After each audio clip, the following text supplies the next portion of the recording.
नमस्कार दोस्तों आज मैं आपको सुनाने वाला हूँ भगवान शंकर के चमत्कार के बारे में कि एक गरीब किसान की भगवान शंकर ने कैसे मदद की। और मित्रों, अगर आप मेरे चैनल में नए हो तो मेरे चैनल को सब्सक्राइब करना ना भूलिएगा। और मेरी ये कहानी आपको अच्छी लगे और आप भी भगवान को मानते हो तो लाइक और कमेंट ज़रूर कीजिएगा। दोस्तों, एक गरीब किसान हुआ करता था जो अपने खेत में कुछ धान उगाकर अपने घर का गुजारा चलाता था। और उस किसान के 2 बेटे और 1 बेटी थी। वो किसान भगवान शिव को बहुत ही मानता था और भगवान शिव के ऊपर उसे अटल विश्वास था। किसान ने घर की परिस्थिति एकदम खराब थी, अपने घर का गुजारा भी सही तरीके से नहीं चला पा रहा था। और समय आते आते उसकी बेटी शादी के काबिल हो गई।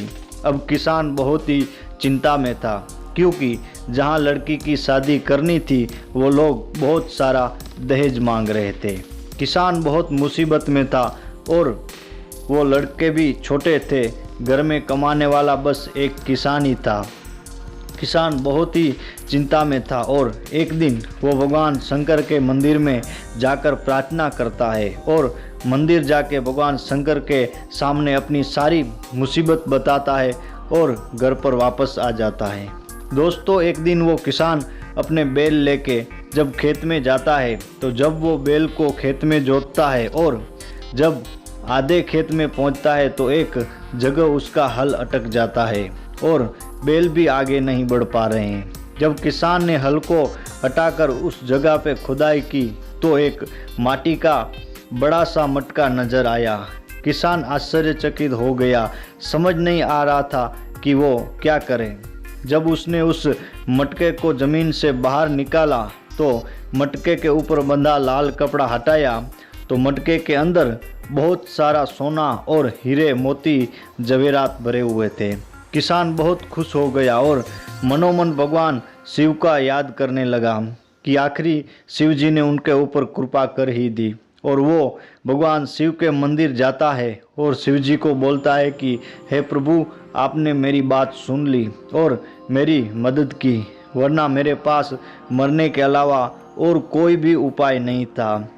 अब मैं अपने बच्चों की शादी धूमधाम से करूंगा और बेटी का जो दहेज देना है वो भी मैं बेटी को दहेज देकर शादी भी उसकी सही जगह पे कराऊंगा।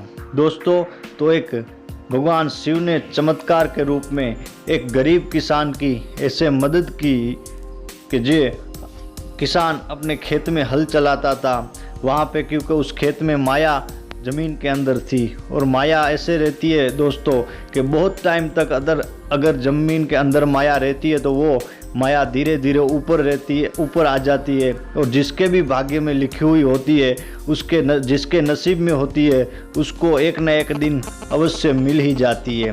और हाँ दोस्तों, ये माया 2 प्रकार की होती है, एक सूरी माया और एक असुरी माया।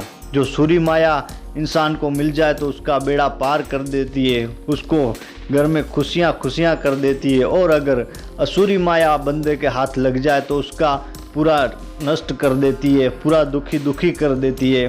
तो भगवान शिव ने इस चमत्कार के रूप में एक सूरी माया एक किसान को दी, जिससे उस किसान ने अपनी सारी मुसीबतें दूर की और हमेशा जीवन में खुशहाल रहने लगा।